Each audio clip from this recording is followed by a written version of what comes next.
بسا اوقات ایسا ہوتا ہے کہ اللہ وحدہ لا شریک عادت سے ہٹ کر کوئی حادثہ کسی انسان کے ہاتھوں رونما کرواتے ہیں، یا تو وہ حادثہ کسی نبی کے ہاتھوں ہوتا ہے نبوت سے پہلے یا نبوت کے بعد، یا اللہ تعالی کے کسی بزرگ ولی کے ہاتھوں ایسا کام سر انجام پاتا ہے، یا پھر اللہ رب العالمین کے باغی اور نافرمان پر ایسی چیزیں ظاہر ہوتی ہیں۔ اور بسا اوقات کوئی بندہ تکلفاً زبردستی ایسا کوئی کام کر کے جس کا عام طور پہ لوگوں کو پتہ نہیں ہوتا، کوئی عجیب و غریب قسم کی حرکت کر کے دکھا دیتا ہے، تو وہ چیزیں، وہ نشانیاں جو کسی نبی کے ہاتھوں ظاہر ہوتی ہیں نبوت سے پہلے، ان کو ارہاس کہا جاتا ہے۔ اللہ رب العالمین اپنے نبی کی صداقت اور سچائی پر ان چیزوں کو دلیل بناتے ہیں۔ پھر ایسے ہی واقعات خرق عادت اگر کسی نبی کے ہاتھوں نبوت کے بعد ظاہر ہوں، انہیں معجزہ کہا جاتا ہے کہ جس کا مقابلہ کرنے سے زمانے والے عاجز ہوتے ہیں۔ بسا اوقات کسی غیر نبی ولی کے ہاتھوں کوئی ایسا کام ہو جاتا ہے جس کو عموماً عقل تسلیم نہیں کرتی، بڑا عجیب و غریب قسم کا، اسے کرامت کہا جاتا ہے۔ اور ارہاس، معجزے اور کرامت تینوں کے اندر اللہ رب العالمین کا مقصود ہوتا ہے کہ اللہ تعالیٰ اس نبی یا ولی کو لوگوں کے اندر عزت بخشے۔ اور جو ایسا خرق عادت کام کسی غیر نبی، غیر ولی کے ہاتھوں ہوتا ہے، اللہ کے باغی اور نافرمان پر ظاہر ہوتا ہے، مقصود اللہ رب العالمین کا اس میں اس کو عزت دینا نہیں بلکہ اس کو ذلیل کرنا ہوتا ہے۔ اس کو اہانت کہتے ہیں۔ جیسے کسی آدمی کی شکل بگڑ جائے، کوئی آدمی زمین میں دھنس جائے، کسی کو قبر میں دفنایا جائے، قبر اس کو نکال کے باہر پھینکے، تو اس میں اس کی عزت نہیں بلکہ تذلیل ہے، اہانت اسے کہا جاتا ہے۔ پانچویں چیز ہے استدراج۔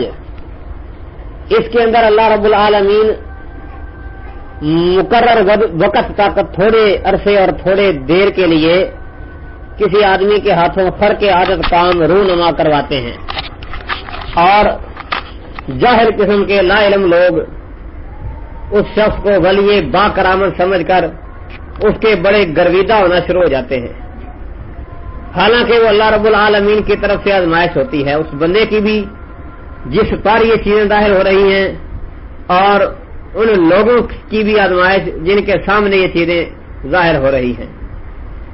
مثلا دجال بڑے بڑے کارنامے کرے گا،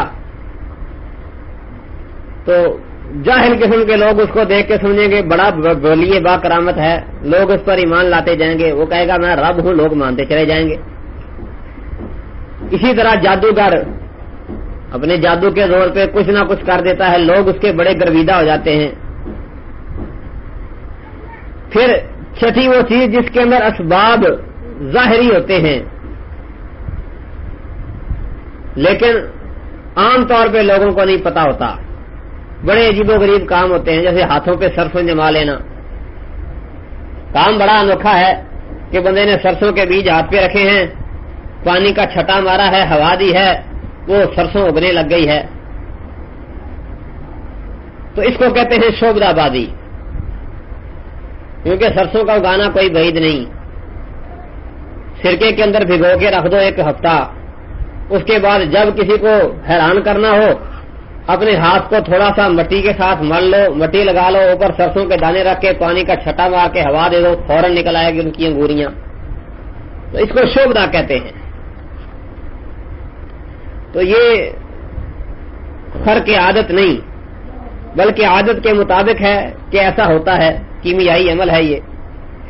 تو پہلی 5 چیزیں ارہاس، معجزہ، کرامت، احانت اور استدراج. کچھ لوگ تو ان کے بالکل منکر ہیں، جیسے سر سید احمد خان. تقریباً اکثر تعلیمی اداروں کے اندر اس کی تصویریں لگی ہوتی ہیں گورنمنٹ کے، اور اس کو سر کا خطاب دیا ہوا ہے اور بڑا کچھ کہتے ہیں. یہ ظالم معجزات اور کرامات کا منکر تھا. کہتا تھا جن کوئی شے نہیں، فرشتے ہیں ہی نہیں. جن طاقتور بندے کو کہتے ہیں، فرشتے نیک بندے کو کہہ دیتے ہیں. معجزات اور کرامت کا کلی طور پہ منکر تھا. تفسیر اس نے لکھی ہے، اس کے اندر یہ ساری بکواسات اس نے کی ہیں. پھر جو اس کے پیروکار ہیں وہ بھی بیچارے عقل پرستی کے پیچھے چلے، وہ بھی جنات اور ملائک کا، معجزات اور کرامات کا انکار کرتے ہیں، جادو کا انکار کرتے، کہتے ہے ہی کوئی شے کوئی نہیں. اور پھر خرق عادت جتنے بھی کام ہوئے ہیں سب کا انکار کر بیٹھتے ہیں. کہتے ہیں عیسیٰ علیہ السلام کا باپ تھا، یہ ہو ہی نہیں سکتا کہ کوئی بندہ بن باپ کے پیدا ہو جائے. بہرحال دوسری جانب ایک ایسا گروہ بھی ہے جو معجزات اور کرامات کے سہارے سے ولیوں اور نبیوں کو اللہ کا شریک بنا دیتا ہے. پہلے بھی ایسا تھا، اب بھی ایسا ہے. جیسے عیسائیوں نے کہا تھا المسیح ابن اللہ، عیسیٰ علیہ السلام اللہ کے بیٹے ہیں. یہودیوں نے کہا تھا عزیر ابن اللہ، عزیر اللہ کے بیٹے ہیں. حالانکہ وہ انبیاء کے معجزات تھے. کہنے لگے دیکھو عیسیٰ علیہ السلام مردے کو زندہ کرتے ہیں، پرندے کی شکل بناتے ہیں، پھونک مارتے ہیں، وہ پرندہ بن کے اڑنے لگ جاتا ہے. یہ کام اللہ ہی کر سکتا ہے، یہ اللہ کا بیٹا کر سکتا ہے. انہوں نے معجزے کو یہ سمجھا کہ یہ اللہ رب العالمین کی طرف سے معجزہ نہیں بلکہ اللہ کی ربوبیت، اس کی خدائی، اس کی الوہیت کے اندر شراکت ہے. تو انہوں نے کبھی عیسیٰ کو اللہ کہا، کبھی اللہ کا بیٹا کہا، کبھی کچھ کہا، کبھی کچھ کہا. گمراہ ہو گئے. ایسے ہی آج کے دور کے اندر بھی کئی لوگ جھوٹے ولیوں کو بہت کچھ بنا دیتے ہیں بڑھا چڑھا کے. کچھ ولی سچے بھی ہوتے ہیں، کئیوں کی کرامات سچی بھی ہوتی ہیں، کئیوں کی جھوٹی بھی ہوتی ہیں. تو اللہ رب العالمین نے حکم دیا ہے لا تغلو فی دینکم، اپنے دین کے اندر غلو نہ کرو، نہ کمی کرو نہ اضافہ کرو. جس قدر دین اللہ نے دیا ہے اس کو مان لو. تو اب یہ 5 چیزیں، ان میں سے سب سے پہلی بات ارہاس، وہ نشانیاں جو کسی نبی کو نبوت سے پہلے ملتی ہیں. ان کی مثال عیسیٰ علیہ السلام، وہ اپنی ماں کی گود میں کہہ رہے ہیں انی عبد اللہ آتانی الکتاب وجعلنی نبیا. تو ایسی حالت میں کلام کی ہے انہوں نے کہ اس حالت میں عموماً بچہ کلام نہیں کرتا، بولتا نہیں ہے. اور یہ ان کے نبوت کی دلیل اور نشانی بھی ہے. اس کو ارہاس کہتے ہیں. ایسے ہی نبی کریم صلی اللہ علیہ وسلم ہیں، اللہ تعالیٰ نے بے شمار ارہاس ان کو دیے. فرماتے ہیں کہ انی لاعلم حجرا بمکہ یسلمنی اذا مررت به، صحیح مسلم کی حدیث ہے. فرماتے ہیں کہ میں ابھی بھی اس پتھر کو پہچانتا ہوں کہ جب میں اس پتھر کے پاس سے گزرتا تھا نبوت سے پہلے تو مجھے سلام کہا کرتا تھا. یہ نبوت سے پہلے جو چیزیں نشانیاں عطا ہوتی ہیں انہیں ارہاس کہتے ہیں. ایسے ہی حلیمہ سعدیہ والا واقعہ ہے کہ کمزور سی سواری تھی، لیکن نبی کریم صلی اللہ علیہ وسلم بیٹھتے گئے، وہ سب سے تیز ہو گئی. حلیمہ کے گھر کی بکریاں دودھ نہیں دیتی تھی، انتہائی کمزور تھی. نبی کریم صلی اللہ علیہ وسلم گیا تو تھنوں کے اندر دودھ بھر آیا. اللہ تعالیٰ نے ان کے گھر میں بہاریں لگا دی. یہ ساری چیزیں ارہاس ہیں اور یہ نبوت کی نشانیاں ہیں. اس سے مقصود اللہ رب العالمین کا نبی کریم صلی اللہ علیہ وسلم اور دیگر انبیاء جن کو اللہ تعالیٰ نے ارہاس عطا کیا ہے ان کو عزت دینا مقصد ہوتا ہے. دوسری شے ہے معجزہ، جو خرق عادت کام ہوتا ہے لیکن نبوت کے بعد ملتا ہے. جیسے نبی کریم صلی اللہ علیہ وسلم پر قرآن مجید کا نازل ہونا. قرآن بھی اللہ تعالیٰ کا معجزہ خالدہ ہے، ہمیشہ ہمیشہ رہنے والا معجزہ ہے. اور یہ ایسا موجد ہے کہ کوئی بندہ اس کے چیلنج کا مقابلہ نہیں کر سکا. اور بے شمار موجزات تھے نبی کریم صلی اللہ علیہ وسلم کے. لیکن یہاں یہ بات یاد رہے کہ ارہاس ہو، موجزہ ہو، کرامت ہو، احانت ہو یا استدراج ہو، ان ساری چیزوں کے ظاہر کرنے میں کسی کا اپنا، بندے کا، انسان کا اختیار نہیں ہوتا. یہ اللہ رب العالمین کے اختیار کے ساتھ ہی متعلق ہوتی ہیں. جب اللہ چاہے گا تو ظاہر کر دے گا. دیکھیں معجزہ ہے. لوگوں نے سوال کیا نبی کریم صلی اللہ علیہ وسلم سے کہ ہمیں کوئی نشانی دکھاؤ، کوئی معجزہ دکھاؤ. معجزہ دکھاؤ گے تو ہم ایمان لے آئیں گے. نبی کریم صلی اللہ علیہ وسلم نے اللہ تعالیٰ سے درخواست کی کہ کوئی معجزہ دکھا دو. اللہ رب العالمین نے فرمایا کہ نہیں، معجزے کی ضرورت ہی کوئی نہیں. جنہوں نے ایمان لانا ہوتا ہے ویسے ہی ایمان لے آتے ہیں. جب اصرار کیا اللہ تعالیٰ نے قرآن نازل کر دیا. فرمایا فَإِنِ اسْتَطَعْتَ أَن تَبْتَغِيَ نَفَقًا فِي الْأَرْضِ أَوْ سُلَّمًا فِي السَّمَاءِ فَتَأْتِيَهُم بِآيَةٍ. اگر تیرے بس کے اندر ہے، طاقت میں ہے، تو زمین کے اندر سرنگ کھود دے، آسمان پر سیڑھی لگا کے انہیں کوئی معجزہ کر کے دکھا دے. اور وضاحت کر دی ساتھ ہی انما الآیات عند اللہ، کہ معجزات کا نزول اللہ رب العالمین کے پاس ہے. کوئی نبی چاہے معجزہ ظاہر کرنا نہیں کر سکتا. ارہاس ظاہر کرنا کوئی نبی چاہے نہیں کر سکتا. کوئی ولی اپنی کرامت ظاہر کرنا چاہے کبھی نہیں کر سکتا. ہاں اللہ رب العالمین کی جب مرضی ہوگی نبی کے ہاتھوں ارہاس ظاہر ہوگا، معجزہ ظاہر ہوگا، ولی کے ہاتھوں کرامت ظاہر ہوگی جب اللہ چاہے گا. انما الآیات عند اللہ، یہ معجزات اور کرامات کا نزول اللہ تعالیٰ کے بس کے اندر ہے. کوئی بندہ اپنی مرضی سے، کوئی نبی نہ معجزہ دکھا سکتا ہے، نہ کوئی ولی اپنی مرضی سے کرامت دکھا سکتا ہے. قرآن مجید بہت بڑا زبردست معجزہ ہے. نبی کریم صلی اللہ علیہ وسلم نے جبرائیل کو کہا میرے پاس زیادہ آیا کرو، تم کافی وقفے کے بعد آتے ہو. اللہ تعالیٰ نے قرآن نازل کر دیا کہ جا کے بتا دو وما نتنزل الا بامر ربک، کہ ہم تو تیرے رب کے حکم کے بغیر نازل ہی نہیں ہوا کرتے ہیں. معجزہ تو بڑے دور کی بات ہے. معجزے کو لانے والا فرشتہ وہ بھی رب کائنات کی اجازت کے بغیر نازل نہیں ہو سکتا ہے. جبکہ دوسری جانب رسول اللہ صلی اللہ علیہ وسلم 3 دن سے بھوکے ہیں، خندق کھود رہے ہیں، صحابہ نے پیٹوں پہ پتھر باندھے ہوئے ہیں، نبی کریم صلی اللہ علیہ وسلم نے 2 پتھر باندھے ہوئے ہیں، کھانے کو کچھ نہیں ملا، بھوکے ہیں، پیاسے ہیں. اور بھوک پیاس کے عالم میں پتھر نہیں ٹوٹ رہا. صحابہ کرام نے بلایا نبی کریم صلی اللہ علیہ وسلم کو کہ ایک پتھر نہیں ٹوٹ رہا، وہ آ کے توڑ دیں. آپ نے کدال مارا، چنگاری نکلی. فرمایا تمہیں مبارک ہو، اللہ تعالیٰ نے کیسر و کسرا کے خزانے دے دیے ہیں.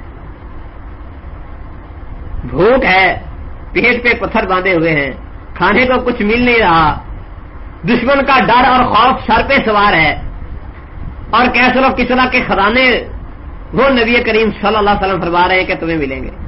انہوں نے نہیں پوچھا کہ اللہ کے نبی ہمارے پاس تو کھانے کو کچھ نہیں، آپ کیسر و کسرا کے خزانوں کی بات کرتے ہیں. بڑا پکا ایمان تھا ان کا. خیر، جابر رضی اللہ تعالیٰ عنہ نے کھانا تیار کیا. بھوک نبی کریم صلی اللہ علیہ وسلم کے چہرے سے ظاہر ہو رہی تھی، برداشت نہ ہوئی. چھوٹا سا بکری کا بچہ تھا، چھوٹا سا ذبح کیا. کچھ جو تھے ان کا آٹا گوندا، کھانا تیار کیا اور کہا کہ آپ آ جائیں اور اپنے ساتھ 2-4 بندے اور لے آئیں، تھوڑا سا کھانا میں نے تیار کیا ہے، بڑے دنوں سے بھوکے ہیں. نبی کریم صلی اللہ علیہ وسلم نے اعلان کروا دیا ان جابرا صنع لکم سورا، کہ اے اہل خندق، جابر رضی اللہ تعالیٰ عنہ نے تمہاری دعوت تیار کی ہے، لہذا سارے پہنچ جاؤ. وہ بڑے حیران و پریشان ہوئے کہ یہ کیا چند بندوں کا کھانا ہے، ساری قوم 1400 صحابی آ رہے ہیں، کیا بنے گا؟ لیکن اللہ رب العالمین نے معجزہ دکھایا پھر کہ چند افراد کا کھانا 1400 آدمیوں کو کفایت کر گیا، پھر بھی بچ گیا. یہ ہے معجزہ نبی کریم صلی اللہ علیہ وسلم کا. یہاں سے یہ بات بھی سمجھ آتی ہے کہ اگر معجزے کو ظاہر کرنا نبی کے اپنے بس اور اختیار میں ہوتا تو وہ 3 دن تک بھوکے نہ مرتے، بھوک اور پیاس برداشت نہ کرتے، بلکہ فوراً معجزہ نکال کے دکھا دیتے کہ چلو سارے کھا لو کھانا۔ ایسا نہیں ہوا، جب تک اللہ تعالیٰ کا حکم نہیں آیا بھوک کو برداشت کیا ہے، پیاس کو برداشت کیا ہے، اللہ تعالیٰ کا حکم آ گیا، معجزہ ظاہر ہو گیا، سب نے سیر ہو کے کھانا کھا لیا۔ پھر اسی طرح نبی کریم صلی اللہ علیہ وسلم کے اس صحابی ابو ہریرہ رضی اللہ عنہ کا واقعہ، لوگوں سے تفسیر پوچھتے پھر رہے ہیں، وَيُطْعِمُونَ الطَّعَامَ عَلَىٰ حُبِّهِ، اس آیت کی کیا تفسیر ہے؟ ابو بکر آتے ہیں تفسیر بتا کے چلے جاتے ہیں، عمر آتے ہیں تفسیر بتا کے چلے جاتے ہیں۔ نبی کریم صلی اللہ علیہ وسلم سمجھ گیا کہ ابو ہریرہ آج کیا کہنا چاہتا ہے۔ فرمایا میرے ساتھ آؤ، گھر لے گئے، پتہ کیا کھانے کو کچھ ہے جی، ایک دودھ کا پیالہ ہے صرف۔ فرمایا کہ جاؤ ابو ہریرہ سارے صفہ والوں کو بلا لاؤ، 70 بندے تھے۔ ابو ہریرہ کہتے ہیں میں بڑا پریشان ہو گیا کہ یہ کیا بنے گا، ایک پیالہ ہے، 70 بندے ہیں، ایک گھونٹ بھی پورا نہیں آئے گا۔ لیکن اللہ تعالیٰ نے معجزہ دکھایا نبی کریم صلی اللہ علیہ وسلم کے ہاتھوں کہ 70 کے 70 افراد نے پیا۔ ابو ہریرہ کی آخر میں باری آئی، اتنا پیا حلق تک بھر گیا۔ فرماتے ہیں میرے انگلیوں کے پوروں سے مجھے دودھ کا اثر محسوس ہو رہا تھا۔ پھر آخر میں اس پیالے کو نبی کریم صلی اللہ علیہ وسلم نے پیا۔ یہ ہے معجزہ کہ ایک طرف بھوک اور پیاس کے ساتھ بڑا حال برا ہے، لیکن جب اللہ کی مرضی ہوتی ہے، معجزہ ظاہر ہونا ہوتا ہے، تو تھوڑا سا کھانا سب کو کفایت کر جاتا ہے۔ اور اس دور کی غربت کا بھی کیا عجیب عالم ہے کہ پیٹ پہ پتھر باندھ باندھ کے گزارا کر رہے ہیں، 3 دن تک بھوکے ہیں اور کام مسلسل جاری ہے۔ یہ نہیں کہ بھوک لگی ہے اور بس نڈھال ہو کے گر گئے۔ آج کل تو لوگ غربت کا ڈرامہ رچاتے ہیں، کوئی غربت کوئی نہیں، بس رونا ہے جی، بڑے غریب ہیں، بڑے غریب ہیں، بڑے غریب ہیں۔ فضولیات سے پرہیز نہیں کرتے، الٹے سیدھے کام چھوڑتے نہیں ہیں، فضول خرچی سے بعد نہیں آتے اور روتے ہیں غربت کو۔ غربت تو اس دور میں تھی کہ مصعب رضی اللہ عنہ فوت ہوئے ہیں، کفن دینے کے لیے کپڑا کوئی نہیں۔ آج تو بڑا فیشن ہے کہ ہمارا فوت ہوا تھا وہ کفن لے کے آئے تھے، آج ان کا مرا ہے ہم لے کے جائیں گے۔ نبی کریم صلی اللہ علیہ وسلم نے یہ کام نہیں کیا، کسی صحابی کو نہیں کہا کہ مصعب کے لیے کفن کم ہو گیا ہے کفن دے دو۔ چادر ایک جو ان کے ترکے اور ورثے میں تھی اسی کے اندر ان کو دفن کیا گیا۔ سر ڈھانپتے تھے پاؤں ننگے، پاؤں ڈھانپتے تھے سر ننگے۔ فرمایا سر پہ کپڑا دے دو، پاؤں کے اوپر ادخر گھاس رکھ دو۔ یہ ان لوگوں کی غربت کا عالم تھا۔ آج کل ہمارے ہاں تو بڑے عجیب فیشن ہوتے ہیں، پھر میت والوں کے گھر میں کھانے پکتے ہیں، وہ اس پر مستعد، پتہ نہیں چلتا کہ فوتگی ہوئی ہے یا کوئی ولیمہ ہو رہا ہے۔ بڑے رنگ برنگے کھانے ہوتے ہیں اور ایک دوسرے سے بڑھ چڑھ کے کھانا دیا جاتا ہے، اور پھر لوگوں کو کھینچ کے بلا کے بٹھاتے ہیں، آؤ جی کھانا کھاؤ، ہم نے کھانا تیار کیا، آؤ جی کھانا کھاؤ۔ مسجدوں میں اعلان ہوتے ہیں جی کھانا پک گیا، جاؤ سارے محلے والے کھا لو۔ بڑا عجیب انداز اور طریقہ کار ہے یہ سارے لوگوں کا کھانا۔ یہ تو دین اسلام نے ناجائز قرار دیا ہے، حرام قرار دیا ہے۔ میت کے گھر میں کھانا کھانا، میت کے گھر اکٹھے ہو کے بیٹھنا بدعت قرار دیا ہے، نوحہ قرار دیا ہے دین اسلام نے۔ وہ تو میت والے جن کے گھر فوتگی ہوئی ہے کہا ہے انہیں کھانا دے دو، وہ بیچارے پریشان ہیں، جس دن فوتگی ہوئی ہے اس ایک دن کا انہیں کھانا دے دو۔ 3 دنوں والی بھی ڈرامے بازی ہے، 3 دن تک کھانا چلتا رہتا ہے، کوئی ثبوت نہیں اس کا دین اسلام کے اندر۔ الٹی رسومات کے لیے سارا کچھ ہے، ویسے بڑے غریب ہیں جی، بڑے غریب ہیں، بڑے غریب ہیں، بڑے غریب ہیں، یہ گردانیں چلتی رہتی ہیں۔ خیر یہ تھا معجزہ۔ تیسری شے ہے کرامت۔ اللہ رب العالمین کے نیک اور بزرگ اولیاء کے ہاتھوں خرق عادت کچھ امور اور کام رونما ہوتے ہیں، انہیں کرامت کہا جاتا ہے۔ صحابہ کرام رضوان اللہ علیہم اجمعین اس دنیا کے سب سے زیادہ سچے ولی تھے۔ صحیح بخاری کے اندر حدیث آتی ہے، ابو بکر رضی اللہ عنہ اصحاب صفا میں سے چند آدمیوں کو لے کے گئے اپنے گھر کھانا کھلانے کے لیے۔ بیٹے عبد الرحمان ابن ابی بکر رضی اللہ عنہ کو کہا کہ ان کو کھانا کھلاؤ، انہوں نے کہا جی ہم نہیں کھائیں گے جب تک ابو بکر رضی اللہ عنہ خود نہ آئے۔ خیر بیٹھ گئے۔ ابو بکر رضی اللہ عنہ گھر آئے تو دیکھا مہمان ابھی بیٹھے ہیں، تو غصے ہوئے اپنے بیٹے عبد الرحمان کو کہ میں نے کہا تھا کھانا کھلاؤ، ابھی تک یہ بھوکے بیٹھے ہوئے، تم نے کھانا نہیں دیا۔ نبی کریم صلی اللہ علیہ وسلم کے مہمان ہیں، ان کو جلد از جلد کھانا کھلا کے فارغ کرو۔ خیر انہوں نے بتایا کہ ہم نے خود ہی آپ کے انتظار کا انہیں کہا تھا۔ صحیح بخاری کے اندر تفصیل سے واقعہ آتا ہے، فرماتے ہیں کہ کھانا لایا گیا، وہ لوگ کھانا کھاتے تھے، لقمہ جتنا اٹھاتے تھے نیچے سے کھانا اتنا اور پیدا ہو جاتا تھا، حتیٰ کہ سب نے سیر ہو کے کھایا۔ پھر وہ شام کا بچا ہوا کھانا اگلے دن مسجد نبوی کے اندر مہمان آئے، ان کو کھلایا گیا، پھر بھی کھانا ویسے کا ویسا بچا رہا۔ یہ ابو بکر رضی اللہ عنہ کی کرامت ہے، سچا واقعہ ہے، صحیح بخاری کے اندر آتا ہے۔ پھر اسی طرح خبیب رضی اللہ عنہ قید ہو جاتے ہیں، مشہور واقعہ ہے ان کا، صحیح بخاری کے اندر دیگر کتب حدیث کے اندر تفصیل کے ساتھ موجود ہے۔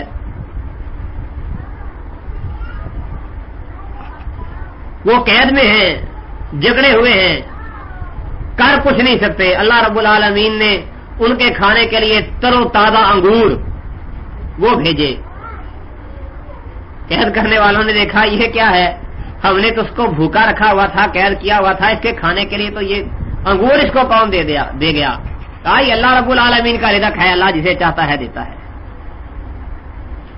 یہ ولی با کرامت تھے، نبی کریم صلی اللہ علیہ وسلم کے سچے صحابی، سچے مسلمان اور مومن لوگ تھے۔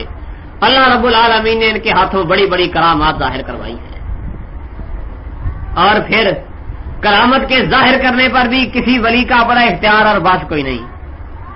اگر اپنے بس میں کچھ ہوتا تو ان کی قید سے کرامت کے ساتھ نکل جاتے، نہیں نکل سکے۔ انہوں نے پھانسی پہ لٹکا دیا خبیب رضی اللہ عنہ کو، اس سے نہیں بچ سکے۔ جتنی کرامت، جتنا خرق عادت واقعہ اللہ تعالیٰ نے رونما کرنا تھا ان کے ہاتھوں کروا دیا۔ مقصد ان کو عزت دینا، شرف دینا تھا رہتی دنیا کے لیے۔ پھانسی پہ لٹکاتے ہیں تو خبیب رضی اللہ عنہ فرمانے لگے لست ابالی حین اقتل مسلما الا ای جنب کان للہ مسرعی وذلک فی ذات الالہ وان یشاء یبارک فی اوصال شلو ممزعی، کہ جب میں اسلام کی حالت میں قتل کیا جاؤں تو مجھے کوئی پرواہ نہیں کہ میں قتل ہو کے دائیں کروٹ گرتا ہوں کہ بائیں کروٹ گرتا ہوں، اور یہ تو میں نے جو سزا بھگتی ہے اللہ تعالیٰ کی رضامندی اور اس کی خوشنودی کے لیے ہے، اور اگر اللہ چاہے تو میرے کٹے ہوئے انگلیوں کے پوروں کے اندر بھی اللہ تعالیٰ برکت پیدا کر دے۔ اسی طرح صحیح بخاری ہی کی ایک اور حدیث ہے، عبداللہ بن مسعود رضی اللہ عنہ فرماتے ہیں اپنے ساتھیوں شاگردوں کو کہ تم تو اللہ کے عذاب کو اللہ کی نشانیاں سمجھتے ہو، ہم نے تو اللہ کی رحمتوں اور نعمتوں میں بھی بڑی بڑی نشانیاں دیکھی ہیں۔ ہم کئی بار نبی کریم صلی اللہ علیہ وسلم کے ساتھ کھانا کھا رہے ہوتے تھے، جو لقمہ ہم توڑ کے اپنے منہ کی طرف اٹھاتے تھے اس لقمے سے سبحان اللہ کی آوازیں آیا کرتی تھی۔ یہ ہیں سچے اولیاء اور ان کی سچی کرامتیں۔ آج تو لوگ جھوٹی کرامتیں گھر گھر کے بیان کرتے ہیں، سارا بکواس ہوتا ہے۔ پھر اسید بن حضیر اور عباد بن بشر رضی اللہ عنہ مسجد نبی میں بیٹھے رہے، دیر ہو گئی، رات کا اندھیرا چھا گیا۔ یہ واقعہ بھی صحیح بخاری کے اندر آتا ہے۔ رات اندھیری تھی، راستہ نظر نہیں آتا تھا، مسجد نبی سے باہر نکلے، ان کے آگے ایک مشعل روشن ہو گئی، ان کی لاٹھیاں چمکنے لگی۔ رات کے اندر اندھیرے میں راستہ دکھانے کے لیے اللہ تعالیٰ نے ان کے لیے بندوبست کر دیا۔ یہ نبی کریم صلی اللہ علیہ وسلم کے صحابی تھے، سچے ولی تھے، ان کی کرامات سچی ہیں۔ تو جو بندہ یہ کہے کہ میری یہ کرامت ہے اور میں اس کو بار بار ظاہر کر کے دکھاتا ہوں، سمجھ لو وہ سب سے بڑا فراڈیا 10 نمبری بدماش ہے اور ظالم ہے، دھوکہ دے رہا ہے لوگوں کو، شعبدہ بازی دکھاتا ہے اور کچھ نہیں ہے. کیونکہ معجزات کو ظاہر کرنا، کرامات کو ظاہر کرنا، اللہ تعالیٰ نے قرآن مجید میں کہا ہے انما الآیات عند اللہ، کہ معجزات، کرامات، آیات، نشانیاں اللہ رب العالمین کی طرف سے نازل ہوتی ہیں، کسی بندے کے اپنے باثر اختیار کی بات نہیں. اگر ولی کے اپنے باثر اختیار میں بات ہوتی تو ابو بکر رضی اللہ تعالیٰ عنہ کے کھانے کے اندر جو اللہ تعالیٰ نے برکت ڈالی تھی وہ 1-2 دن کے اندر ختم ہو گئی، چاہتے تو اس کو مسلسل جاری رکھتے، کبھی بھوکے نہ رہتے. لیکن حالت یہ ہوتی ہے بھوک تڑپاتی ہے، نبی علیہ السلام کے پاس آتے ہیں، نبی علیہ السلام کے پاس کھانے کے لیے کچھ نہیں ہوتا، عمر کے پاس جانے لگتے ہیں، وہ راستے میں مل جاتے ہیں، تینوں مل کے اکٹھے ہو کے ابو ایوب انصاری رضی اللہ عنہ کے گھر جاتے ہیں. کرامت اپنے باثر اختیار کے اندر نہیں ہوتی کہ جس کا جب جی چاہے کرامت ظاہر کر دے. ہاں شعبدے کے اندر ایسا ہو سکتا ہے. ایک بندہ سڑک کے کنارے بیٹھ گیا، کہتا ہے جی میری کرامت کیا ہے کہ پانی کا پیالہ بھر کے لاؤ، میں اس کے اندر ہاتھ ڈالتا ہوں سارا میٹھا ہو جائے گا. لوگ کوئی اس کے ہاتھ چوم رہا ہے، کوئی اس کے پاؤں چوم رہا ہے، جاہل لوگ، بے عقل، نادان قسم کے. اچھا ایک بندے کو اس کے فراڈ کی سمجھ آ گئی، وہ اس کے مقابلے میں دوسری جانب سڑک پہ بیٹھ گیا، جی میں اس سے بڑا ولی ہوں. کیسے؟ وہ پانی کے اندر ہاتھ ڈالتا ہے پیالے میں تو پیالہ میٹھا ہوتا ہے، میرے سامنے ٹب پانی کا بھر کے لاؤ، میں اپنا رومال اس کے اندر ڈالوں گا، سارا ٹب پانی کا میٹھا ہو جائے گا. فراڈ کیا تھا اس میں؟ اس نے ہاتھ کو سکرین لگائی ہوئی تھی، اس نے سکرین کے ساتھ اپنا رومال دھویا ہوا تھا. تو لوگ وہ جاہل بیچارے مت کے مارے بس جی بڑے پہنچی ہوئی سرکار ہے، لوگ بڑا بلی با کرامت سمجھنے لگ جاتے ہیں. تو یہ 3 خرق عادت کام، معجزہ، کرامت اور ارہاس، نبی یا غیر نبی جس کے ہاتھ پہ ظاہر ہوں، مقصود یہ ہوتا ہے کہ اللہ رب العالمین اس کو عزت بخشے، دنیا میں بھی یا آخرت میں بھی. چوتھی چیز ہے اہانت. اللہ رب العالمین خرق عادت کسی کو عذاب دیتا ہے لوگوں کے سامنے اور اس کو دنیا کے آگے ذلیل کر کے رکھ دیتا ہے. جیسے اصحاب فیل والا واقعہ ہے، ابرہہ آیا تھا بیت اللہ کو گرانے کے لیے، اللہ تعالیٰ نے بڑی بہترین منظر کشی کی ہے. فرمایا الم ترى كيف فعل ربك باصحاب الفیل، تو نے دیکھا نہیں تیرے رب نے ہاتھیوں والوں کے ساتھ کیا سلوک کیا. ان کے مکر و فریب، ان کی تدبیریں، ان کی چالیں، ان کے منصوبے سارے کے سارے اللہ تعالیٰ نے تباہ و برباد کر کے رکھ دیے.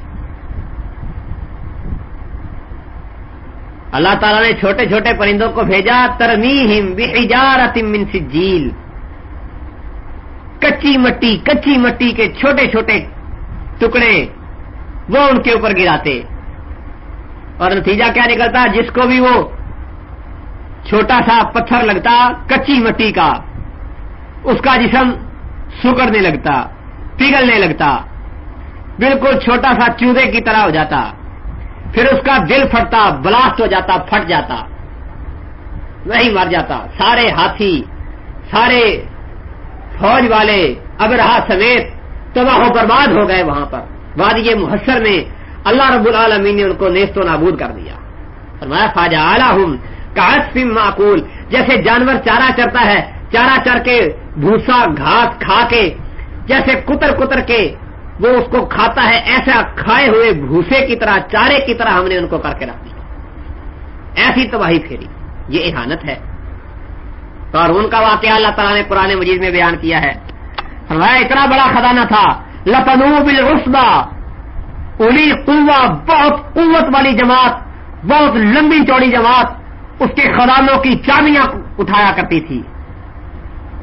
تکبر آ گیا دل میں، کہتا ہے انما اوتیتہ علی علم عندی، یہ سارے خزانے، یہ ساری مال و دولت اللہ تعالیٰ نے مجھے نہیں دی، یہ اللہ کا فضل و کرم نہیں ہے، بلکہ یہ تو میں نے اپنے علم کے بلبوتے پہ، علم کے زور پہ، اپنی مہارت، اپنی ذہانت کی وجہ سے یہ سارا کچھ حاصل کیا ہے۔ اللہ تعالیٰ فرماتے ہیں خسفنا بہ وبدارہ الارض، ہم نے اس کو بھی، اس کے خزانوں کو بھی، اس کے لشکر کو بھی، اس کے سارے گھر بار کو ہم نے زمین کے اندر دھنسا دیا۔ بخاری کی حدیث ہے، نبی کریم صلی اللہ علیہ وسلم فرماتے ہیں قیامت تک یہ مسلسل دھنستا چلا جائے گا۔ آج کا سائنسدان روتے ہیں زمین کی اتنی تہیں ہیں، اتنی تہیں ہیں، اتنی تہیں ہیں، اتنی موٹی ہے، اتنی موٹی ہے۔ ان بیچاروں مت کے ماروں کو کیا پتا، نبی کریم صلی اللہ علیہ وسلم فرما رہے ہیں کہ قارون موسیٰ علیہ السلام کے دور سے دھنسنا شروع ہوا ہے، آج تک دھنس رہا ہے، قیامت تک زمین کے اندر نیچے ہی جاتا چلا جائے گا۔ یہ اللہ تعالیٰ ہی جانتا ہے زمین کی موٹائی کتنی ہے اور کتنی تہیں ہیں اس کی۔ یہ بھی اس کو ذلیل و رسوا کرنا مقصود تھا۔ پھر اسی طرح اصحاب سبت والا، ہفتے کے دن جنہیں مچھلیاں پکڑنے سے منع کیا تھا یہودیوں کو، انہوں نے کہا لا تعدوا فی السبت، ہفتے کے دن زیادتی نہ کرو، مچھلیاں نہ پکڑو۔ آزمایا انہیں، فرمایا اذ تأتیہم حیتانہم یوم سبتہم شرعا ویوم لا یثبتون لا تأتیہم، ہفتے کے دن مچھلیاں پکڑنا منع تھی، انہوں نے کیا کیا کہ مچھلیاں ہفتے والے دن باہر نکلتی پانی سے، اوپر اچھل کے ان کا یہودیوں کا منہ چڑھاتی۔ جب ہفتے کا دن گزر جاتا ہے، اتوار سوار منگل بدھ جمعرات جمعہ، وہ سارے دن مچھلیاں وہ پکڑنے کے لیے جال لگا کے کھونڈیاں لگا کے بیٹھے رہتے، کوئی مچھلی ہاتھ نہ آتی۔ انہوں نے ہیلا کیا، بہانہ کیا، دریا سے نہریں کھودی، نہروں کے آگے حوض بنائے، بڑے بڑے ڈیم تعمیر کیے۔ ہفتے کے دن مچھلیاں آتی تھی، راستہ کھول دیتے تھے، وہ حوضوں کے اندر جمع ہو جاتی تھی۔ ہفتے کی شام کو جب مچھلیاں واپس جانے لگتی، راستہ بند کر دیتے اور اتوار کی صبح انہیں نکال لیتے۔ بہانہ کیا کہ ہم نے ہفتے کو تو نہیں، اتوار کو پکڑا ہے۔ تو اللہ رب العالمین نے ان کو سزا دی، فرمایا کونوا قردۃ خاسئین، بندر بن جاؤ، ذلیل ہو جاؤ۔ اللہ نے ان کی شکلیں بگاڑ دی۔ یہ اہانت ہے۔ خرچ عادت کام کسی شخصیت کے اوپر رونما ہوا ہے، کسی انسان پر رونما ہوا ہے، اس میں اس بندے کا اپنا کوئی کمال اور کوئی بس اور اختیار نہیں ہے، یہ قدرت اور کمال اللہ رب العالمین کا ہے، اسے اہانت کہا جاتا ہے۔ پھر پانچویں چیز استدراج، انوکھا واقعہ، بڑا عجیب و غریب۔ جاہل لوگ سمجھتے ہیں کہ ولی با کرامت ہے۔ اس کی بہت بڑی مثال دجال ہے کہ دجال آئے گا، آسمان کو حکم دے گا، آسمان سے بارش برسے گی، زمین کو کہے گا زمین کھیتی اگائے گی، اس نے ایک جنت ایک جہنم بنا رکھی ہوگی۔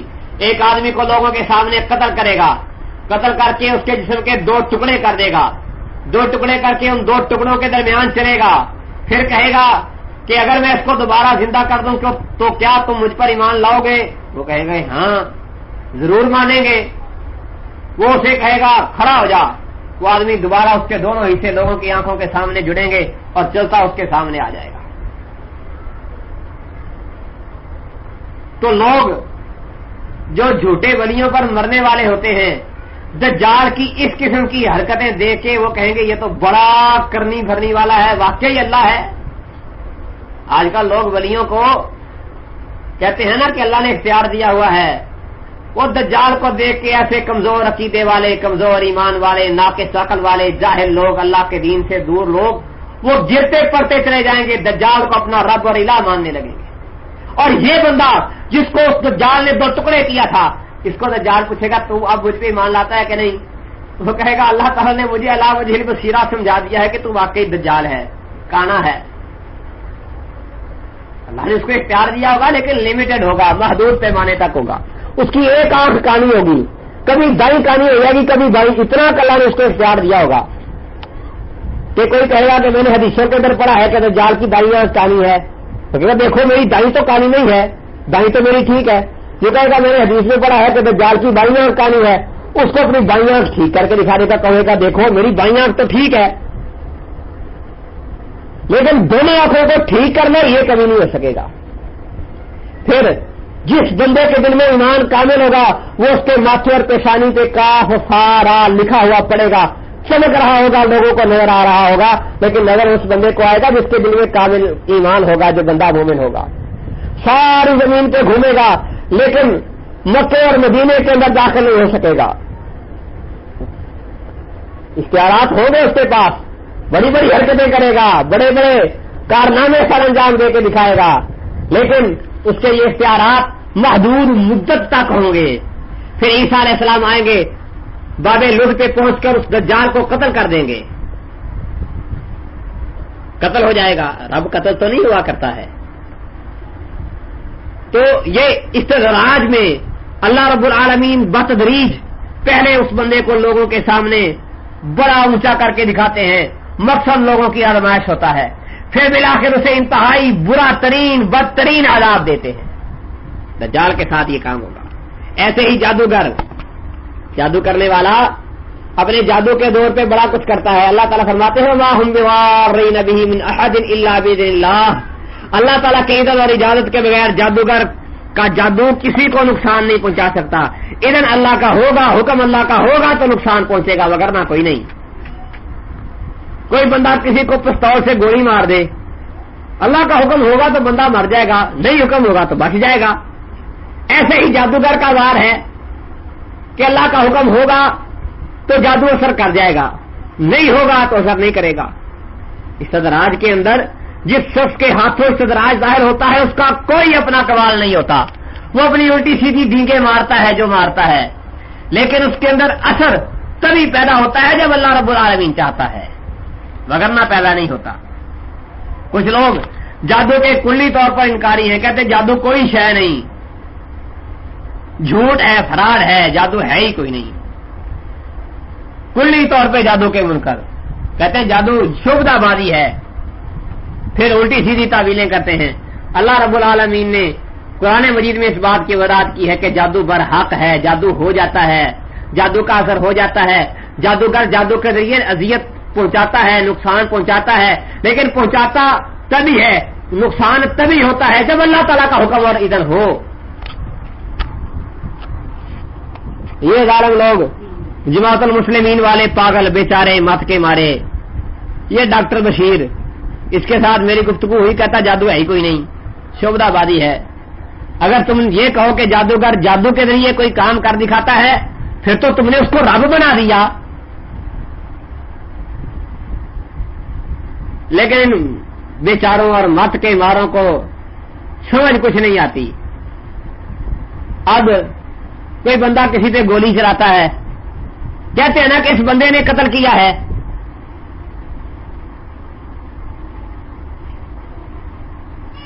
اس سے مقدمہ چلتا ہے، قصاص ہوتا ہے، بدلہ لیا جاتا ہے، دیت اس سے دلوائی جاتی ہے، سارا کچھ ہوتا ہے. کیوں؟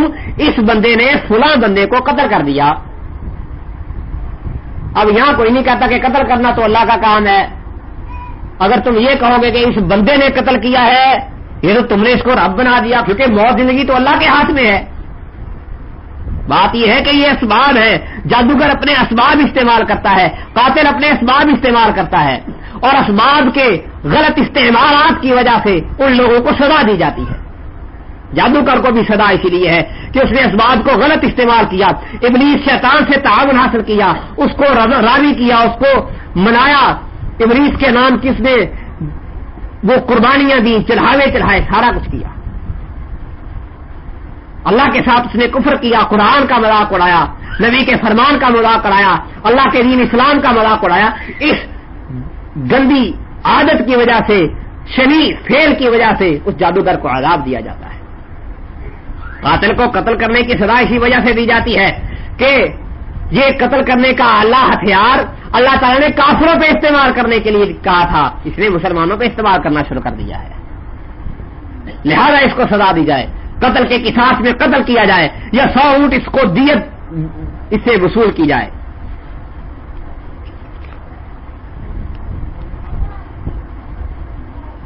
ایسے ہی شیطان ہے، یہ بھی استدراج ہے، بہت بڑا استدراج ہے، بہت بڑا استدراج. یہ جادو کے منکر لوگ سارے بیچارے یہ کہتے ہیں کہ اگر جادو کو مان لیا تو کفر ہو گیا. ڈاکٹر بشیر سے جب میری ملاقات ہوئی میں نے اس کو کہا ڈاکٹر صاحب اچھا آپ مجھے یہ بتائیں شیطان کو مانتے ہیں کہ نہیں؟ کہتا ہے جی مانتا ہوں. میں نے کہا اللہ تعالیٰ نے تو قرآن مجید میں کہا ہے فَمَن يَكْفُرْ بِالطَّاغُوتِ وَيُؤْمِن بِاللَّهِ فَقَدِ اسْتَمْسَكَ بِالْعُرْوَةِ الْوُثْقَىٰ، جو بندہ طاغوت کے ساتھ کفر کرے اللہ پر ایمان لائے وہ بندہ ایمان والا ہوتا ہے، وہ بندہ مضبوط کرے کو تھامنے والا ہوتا ہے، وہ بندہ صحیح دین پہ چلنے والا ہوتا ہے۔ آپ تو شیطان کو مانی بیٹھے ہیں اپنے اصول کے مطابق، تو آپ بھی مشرک ہو گئے۔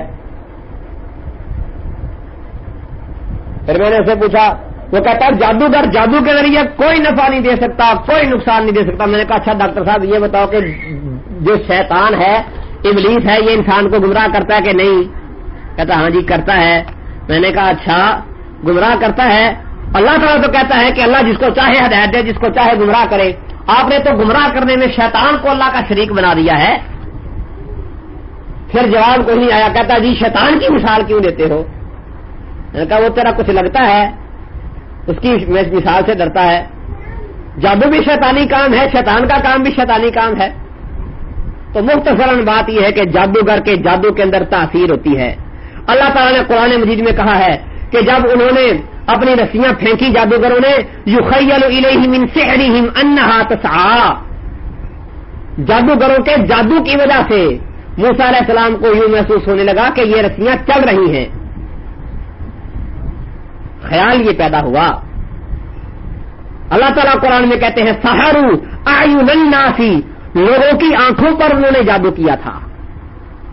اب بندہ پوچھے اگر جادو کو شبدہ کہتے ہو تو کون سا شبدہ ایسا ہے جو لوگوں کی آنکھوں پر ہوتا ہے؟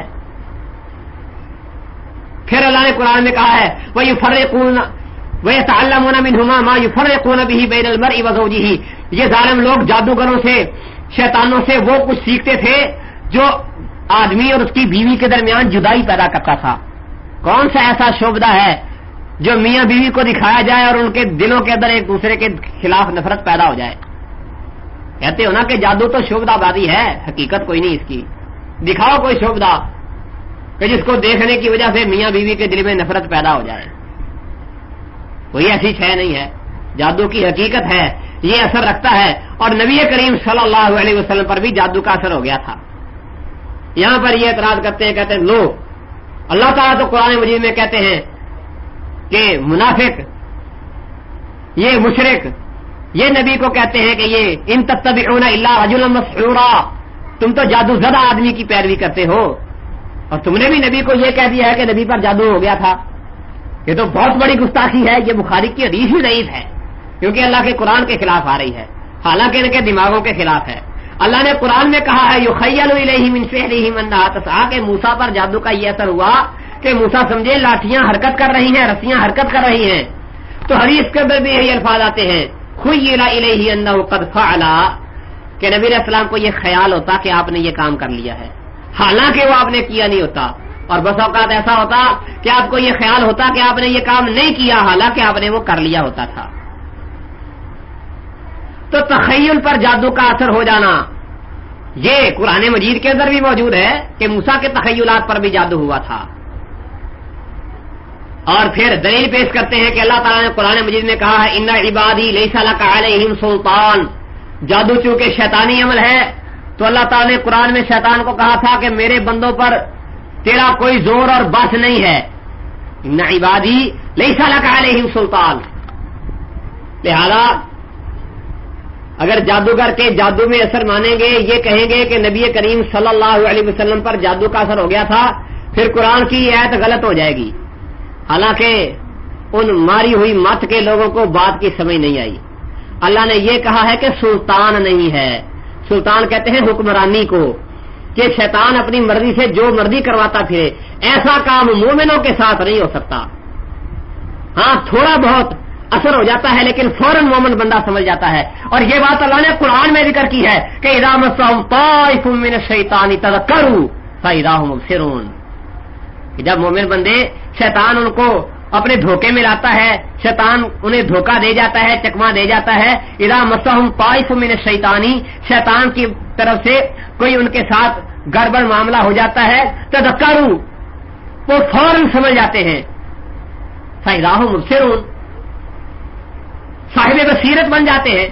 تو قرآن میں آ رہا ہے کہ ابلیس شیطان کا اثر بندے پر ہو جاتا ہے، مومن بندے پر، لیکن سلطان قائم نہیں کر سکتا، اپنی سلطنت کے اندر اس مومن بندے کو نہیں لا سکتا۔ سلطان کافروں کے اوپر، حکمرانی اور حکومت شیطان کی، ابلیس کی، کافروں کے اوپر، اللہ کے باغیوں نافرمانوں کے اوپر مومن بندوں کو تھوڑا بہت وہ گمراہ کرنے کی کوشش میں لگا تو رہتا ہے، لیکن کامیاب نہیں ہو سکتا، فوراً سمجھ جاتے ہیں۔ تو لہذا قرآن و حدیث کے یہ دلائل اس بات پر واضح طور پر دلالت کرتے ہیں کہ جادو برحق ہے، اس کے اندر تاثیر ہے، جادوگر جادو کے ذریعے نفع نقصان پہنچا سکتا ہے، لیکن وہ اس کا مالک نہیں، نفع نقصان کا مالک اللہ تعالیٰ ہے۔ یہ استدراج ہے، اس جادوگر کے ذریعے سے، جادوگر کے ہاتھوں یہ سارا کچھ ظاہر ہو رہا ہے کہ جادوگر کے جادو کرنے کی وجہ سے نقصان ہوا، جادوگر کے جادو کرنے کی وجہ سے فائدہ ہوا، لیکن اس میں کمال جادوگر کا نہیں، کمال اللہ رب العالمین کا ہے۔ بعینہ ہی، جیسے کوئی بندہ کسی کو خنجر مار دے، گولی مار دے اور وہ بندہ مر جائے تو گولی مارنے والے کا کمال نہیں، خنجر چاقو مارنے والے کا کمال نہیں، کمال اللہ رب العالمین کا ہے کہ اس کی ایک گولی کی وجہ سے اللہ تعالیٰ نے اس کو موت دے دی۔ کئیوں کو 20 گولیاں لگتی ہیں، 36 40 گولیاں لگتی ہیں، بندے زندہ پھرتے ہوتے ہیں۔ بے شمار مثالیں ایسی موجود ہیں، کئیوں کو ایک گولی لگتی ہے، بندہ مر جاتا ہے۔ مارنا نہ مارنا اللہ تعالیٰ کے اختیار میں ہے۔ اور یہاں پہ ایک اور چلو ساتھ کے ساتھ بات آئی، وہ بھی سمجھتے جاؤ۔ اللہ تعالیٰ نے قرآن مجید میں کہا ہے وَمَا رَمَيْتَ إِذْ رَمَيْتَ وَلَٰكِنَّ اللَّهَ رَمَىٰ لَمْ تَقْتُلُوهُمْ وَلَٰكِنَّ اللَّهَ قَتَلَهُمْ، دونوں باتیں کہ تم نے ان کو قتل نہیں کیا بلکہ اللہ تعالیٰ نے قتل کیا ہے۔ اور یہ فرمایا نبی علیہ السلام کو کہ جب تو پھینک رہا تھا تیر تو تو نہیں پھینک رہا تھا بلکہ اللہ تعالیٰ پھینک رہا تھا۔ اب یہاں سے عقیدہ وحدت الوجود کے نکالنا شروع کر دیتے ہیں۔ دیکھو اللہ تعالیٰ نے کہا ہے کہ تم نے قتل نہیں کیا بلکہ اللہ نے قتل کیا ہے، حالانکہ تلواریں چلانے والے تو صحابہ تھے، اور اللہ تعالیٰ خود کہہ رہے ہیں کہ جب تو پھینک رہا تھا اس وقت تو نہیں پھینک رہا تھا بلکہ اللہ پھینک رہا تھا۔ لیکن عقیدہ وحدت الوجود ثابت ہو گیا کہ اللہ تعالیٰ حلول کر آیا تھا، ادھر آیا تھا نبی کے اندر بھی اور صحابہ کرام کے اندر بھی، حالانکہ یہ عقیدہ باطل پر مبنی ہے۔ ساتھ کے ساتھ یہ بات بھی سمجھتے چلے جائیں فَلَمْ تَقْتُلُوهُمْ، تم نے ان کو قتل نہیں کیا، وَلَٰكِنَّ اللَّهَ قَتَلَهُمْ، بلکہ اللہ رب العالمین نے ان کو قتل کیا ہے۔ معنی یہ ہے کہ تم جو تلواریں چلاتے تھے، ان کو چھڑیاں مارتے تھے، تمہاری چھڑی مارنے کی وجہ سے، تلوار مارنے کی وجہ سے کوئی بندہ مرتا کوئی نہیں، اللہ چاہے تو بچا لیتا ہے۔ تمہارے تلوار مارنے کی وجہ سے جو موت ان کو واقع ہوئی وہ تمہارا کمال نہیں، وہ اللہ رب العالمین کا کمال تھا۔ ایسے ہی جب آپ نے تیروں کو کمان کے وتر کے اندر دھاگے پر رکھ کے چھوڑا تو اس کو صحیح نشانے پر پہنچانا، اس کو دور لے کے جانا، یہ تمہارا کمال نہیں تھا، وَلَٰكِنَّ اللَّهَ رَمَىٰ، بلکہ اللہ رب العالمین نے ان تیروں کو ہدف تک پہنچایا ہے۔ یہ ہے معنی اس آیت کا۔ یہاں سے ثابت کرنا چاہتے ہیں حلول کا عقیدہ، وحدت الوجود کا عقیدہ، وحدت الشہود کا عقیدہ ثابت کوئی نہیں ہوتا۔ دماغ سے بندہ سوچے تو بات ساری کی ساری سمجھ آ جاتی ہے۔ تو یہ استدراج یہ اللہ رب العالمین کی قدرت کاملہ کے ذریعے ظاہر ہوتا ہے۔ مقصود اس بندے کو بھی آزمانا جس بندے کے ہاتھوں، جس بندے پر یہ سارا کچھ ظاہر ہوتا ہے، اور ان لوگوں کو بھی آزمانا جن لوگوں کے سامنے یہ سارا کچھ ظاہر ہوتا ہے۔ یہ اللہ رب العالمین کا مقصود ہوتا ہے استدراج میں۔ اور پھر جادو سے بچنے کی تدبیریں بھی نبی کریم صلی اللہ علیہ وسلم نے سکھائی ہیں۔ اللہ تعالیٰ قرآن مجید میں کہتے ہیں کہ جو لوگ سود کھاتے ہیں لا یقومون الا کما یقوم الذی یتخبطہ الشیطان من المس، کل قیامت کے دن اللہ کے سامنے کھڑے نہ ہو سکیں گے مگر اس طرح کھڑے ہوں گے جیسے وہ بندہ کھڑا ہوتا ہے جس کو شیطان نے چھو کر خبتی کر دیا ہو، آدھا پاگل بنا دیا ہو۔ تو معلوم ہوا کہ شیطان کو اللہ تعالیٰ نے یہ اختیار دیا ہے کہ اگر وہ کسی بندے کو چھو دے تو اس کے دماغ کے سیلز کمزور ہو جاتے ہیں اور وہ بندہ آدھا پاگل ہو جاتا ہے، اس کو دورے پڑنے لگ جاتے ہیں۔ قرآن مجید کی آیت ہے، کوئی بریکٹ حاشیہ نہیں، کہ سود خور کل قیامت کے دن ایسے کھڑے نہیں ہو سکیں گے مگر اس طرح کھڑے ہوں گے جس طرح سے وہ بندہ دنیا کے اندر کھڑا ہوتا ہے جس کو شیطان نے آدھا پاگل بنا دیا ہو، خبتی بنا دیا ہو، جس کے دماغ پہ شیطان نے ہاتھ لگا کر چھو کر خبت سوار کر دیا ہو۔ اچھا علاج کیا ہے؟ نبی کریم صلی اللہ علیہ وسلم فرماتے ہیں جو بندہ 3 دن نہار منہ اجوا کھجور کھا لے اس کے اوپر شیطان کا، اس کے جادو کا، زہریلی چیز کا اثر نہیں ہوگا۔ جس بندے کے گھر میں سورۃ البقرہ پڑھی جائے اس گھر میں جو بندہ پڑھے اس بندے پر ابلیس کا، شیطان کا، جادو کا، جنات کا، آسیب کا، نظر بد کا اثر نہیں ہوگا۔ جو بندہ معوذتین قرآن مجید کی آخری 2 سورتوں کی تلاوت کرتا ہے وہ ان سے بچے گا۔ روحانی علاج بھی بتایا اور میڈیکلی علاج بھی بتایا، طبی علاج بھی، دوائی بھی کھانے کے لیے بتائی کہ اجوا کھجور جو بندہ کھا لے یہ دوائی ہے جادو کے علاج کے لیے، کیونکہ جادوگر کا جادو وہ بندے کے دماغ پہ اثر کرتا ہے اور دماغ کو تقویت پہنچانی ہے، اللہ کے کلام کے ذریعے پہنچا لو یا دوائی کے ذریعے پہنچا لو۔ اسی طرح دھتورے سے ایک دوائی تیار کی جاتی ہے، وہ بھی جن بندوں کو ایسی کثر ہو ان کو کھلائی جائے تو اللہ تعالیٰ انہیں شفا بخش دیتا ہے، دماغ ان کا درست ہو جاتا ہے، دورے پڑنا بند ہو جاتے ہیں، الٹی سیدھی چیزیں نظر آنا ختم ہو جاتی ہیں۔ تو یہ علاج بھی اللہ تعالیٰ نے کتاب و سنت کے اندر بیان فرمایا ہے۔ چھٹی چیز شعبدہ،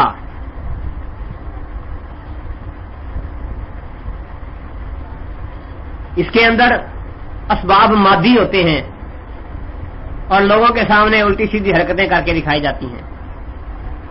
امام شافعی رحمہ اللہ فرماتے ہیں کہ اگر تم کسی بندے کو دیکھو وہ پانی پر مصلی بچھا کے نماز پڑھ رہا ہے یا مصلی اس نے بچھایا ہوا ہے اور ہوا میں اڑتا چلا جا رہا ہے، اگر اس کا ایک کام بھی شریعت کے خلاف ہے تو سمجھ لو یہ بہت بڑا جھوٹا ہے، بہت بڑا جادوگر ہے، اللہ کا ولی نہیں ہے، یہ کوئی کرامت کوئی نہیں، شعبدہ بازی ہے، شعبدہ ہے، جادو ہے۔ امام ابن تیمیہ کے دور میں کچھ لوگ آئے تھے، انہوں نے کہا ابن تیمیہ تو بڑا توحید کا درس دیتا ہے، ہمارے معبودان باطلہ کو جھوٹا کہتا ہے، ہمارا اور اس کا مناظرہ رکھوا لو۔ کیا ہوگا مناظرہ یہ ہوگا کہ یہ بھی آگ کے اندر چھلانگ لگائے، ہم بھی آگ کے اندر چھلانگ لگاتے ہیں، دیکھتے ہیں کون جلتا ہے کون بچتا ہے۔ ملک نے بلا لیا ابن تیمیہ کو، بھائی ابن تیمیہ چیلنج ہو گیا ہے، شیخ الاسلام امام ابن تیمیہ رحمہ اللہ تو گئے، کہنے لگے ٹھیک ہے مجھے یہ چیلنج قبول ہے، لیکن شرط یہ ہے کہ پہلے میں بھی گرم پانی سے غسل کروں گا، یہ بھی گرم پانی سے غسل کریں، میرے کپڑے بھی گرم پانی سے دھوئے جائیں، ان کے کپڑے بھی گرم پانی سے دھوئے جائیں، پھر آگ کے اندر کودتے ہیں۔ جب یہ شرط ان کے سامنے رکھی گئی وہ سارے بھاگ گئے۔ ملک نے پوچھا ابن تیمیہ کیا بات ہے، یہ کیا چکر ہے؟ ابن تیمیہ رحمہ اللہ فرمانے لگے آپ کو معلوم نہیں ہے مینڈک کی چربی اور ایک خاص قسم کا پتھر ہوتا ہے، ان دونوں کو پیس کے ملا کے ایک دوائی تیار کی جاتی ہے، جس کپڑے پہ لگ جائے وہ کپڑا نہیں جلتا، اس کو آگ نہیں چھوتی، جس جسم پہ لگ جائے اس جسم کو آگ اثر نہیں کرتی، اور وہ ٹھنڈے پانی سے نہیں دھلتی، گرم پانی سے ہی وہ زائل ہوتی ہے۔ ان ظالموں نے اپنے جسموں پر اپنے کپڑوں پر یہ کچھ لگایا ہوا تھا، دکھایا انہوں نے شبرہ ہے۔ اور پھر کئی بڑے بڑے شیطان کے ولی ہوتے ہیں، بہت بڑے شیطان ہوتے ہیں اور اپنے آپ کو بڑی پہنچی ہوئی سرکار ظاہر کرتے ہیں۔ ہمارے ہاں گجرانوالا میں ایک ایسا واقعہ پیش آیا، ایک بندے نے دعویٰ کیا جی میں یہ بڑی پہنچی ہوئی سرکار ہے۔ جی پہنچی ہوئی سرکار کیسے؟ یہ راوی کا پل پار نہیں کرتا کہ علی حجویری وہ اس کے استقبال کے لیے آتے ہیں، لوگ جاتے دیکھتے واقعی وہ ایک بندہ سوا چولا پہنا ہوا، ہاتھ میں عصا اس نے پکڑا ہوا ہے، بڑے لمبے لمبے بال ہیں، لمبی لمبی داڑھی ہے، اور وہ اس کا مرحبا کہتے استقبال کرتے، کہتا دیکھو وہ آ گیا۔ ہمارے جامعہ محمدیہ جی ٹی روڈ گجرانوالا کے بانی محمد عبداللہ صاحب رحمہ اللہ، انہوں نے کہا اچھا یار مجھے بھی دکھاؤ اپنی کرامت۔ کرامت کے بارے میں آپ نے یہ اصول تو سمجھ لیا ہے کہ یہ بندہ اپنی مرضی سے ظاہر نہیں کر سکتا، اللہ تعالیٰ کی مرضی ہوتی ہے تو ولی کے ہاتھوں کرامت ظاہر ہو جاتی ہے، اللہ کی مرضی نہیں ہوتی، بندہ اپنی مرضی سے ولی کرامت ظاہر کرنا چاہے کبھی نہیں کر سکتا۔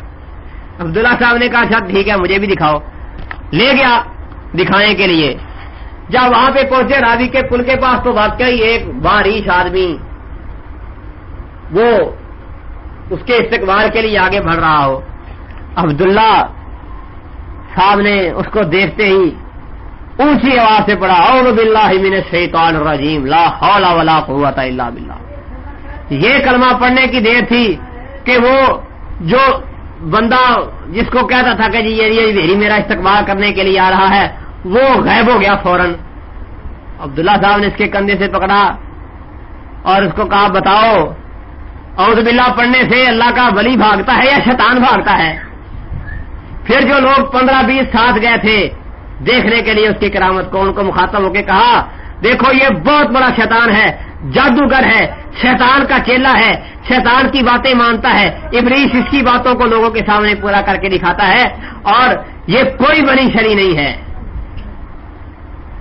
اس نے ڈرامہ رچایا ہوا ہے، اپنے آپ کو ولی با کرامت ظاہر کرتا ہے. اور باللہ پڑھنے سے، لا حول پڑھنے سے شیطان بھاگا کرتا ہے.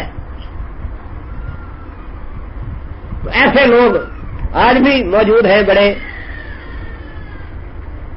الٹی سیدھی حرکتیں کر کے بڑے ولی با کرامت بننے کی کوشش کرتے ہیں، پلے کاکھ نہیں ہوتا، یا شبرہ باری ہوتی ہے اور یا پھر وہ جادوگر ہوتا ہے.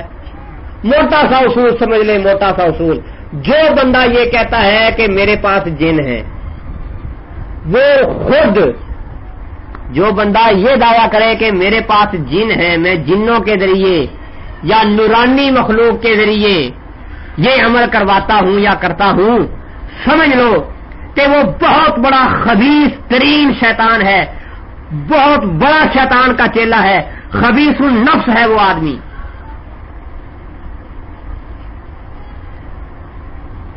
کیوں؟ نبی کریم صلی اللہ علیہ وسلم ان سے بھر کے پہنچی ہوئی سرکار تو کائنات میں نہ آئی ہے نہ آئے گی. مسجد نبی میں نماز پڑھ رہے تھے، ایک شیطان آ کے انگارہ پھینکنے لگا، اس کو پکڑا، اس کا حلق دبایا شیطان کا، اس جن کا، حتیٰ کہ فرماتے ہیں کہ اس کے لعاب کی تراوت اور ٹھنڈک ہاتھ کے اندر میں نے محسوس کی. صحیح بخاری کے اندر آتا یہ واقعہ بھی. فرمایا پھر میں نے ارادہ کیا کہ میں اس کو مسجد نبی کے ستون کے ساتھ باندھ دوں اور مدینے کے بچے اس کے ساتھ کھیلیں. لیکن فرمایا پھر مجھے اپنے بھائی سلیمان کی دعا یاد آ گئی، ربی حبلی ملک لا ينبغي لأحد من بعدی. پھر میں نے اس کو چھوڑ دیا.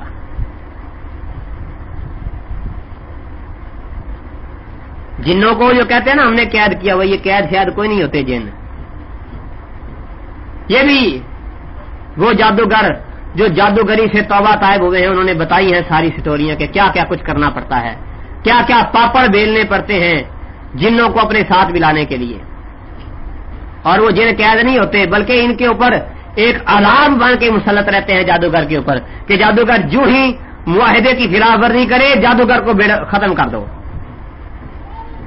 یہ ایک علیحدہ سلسلہ ہے کہ جادوگر وہ جنات کو کیسے حاصل کرتا ہے، ہمزاد کو اپنا کیسے بناتا ہے، شیطان سے کیسے کام لیتا ہے، جنوں سے کیسے کام لیتا ہے، یہ ایک علیحدہ موضوع ہے. یہ پھر کبھی بتائیں گے کہ کیا ہوتا ہے اور کیا نہیں ہوتا جادو کے سلسلوں میں. بہرحال آج اتنی بات ہی سمجھنے کی ہے کہ ارہاس، معجزہ، کرامت، استدراج، احانت، یہ پانچوں کی پانچوں چیزیں جس شخص کے ہاتھوں بھی ظاہر ہوں اس کا اپنا بس اور اختیار کوئی نہیں ہوتا. اختیار اور قدرت اللہ رب العالمین کی ہوتی ہے، اور وہ اگر نیک آدمی کے ہاتھوں ظاہر ہو تو اس کو عزت دینا، اللہ کے باغی نافرمان آدمی کے ہاتھوں ظاہر ہو اس قسم کی چیزیں تو اس کو ذلیل کرنا اور آزمانا مقصود ہوتا ہے. اور جادو برحق ہے، کتاب و سنت کے اندر اس کا واضح طور پر ثبوت موجود ہے، احادیث صحیحہ کے اندر اس کے بارے میں موجود ہے، کتاب و سنت کے اندر اس کا علاج موجود ہے. اور اس کے اوپر کسی قسم کا کسی کو کوئی اعتراض ہو، بات سمجھ نہ آئی ہو تو وہ پوچھ سکتا ہے. استغفر اللہ لی ولکم ولسائر المسلمین.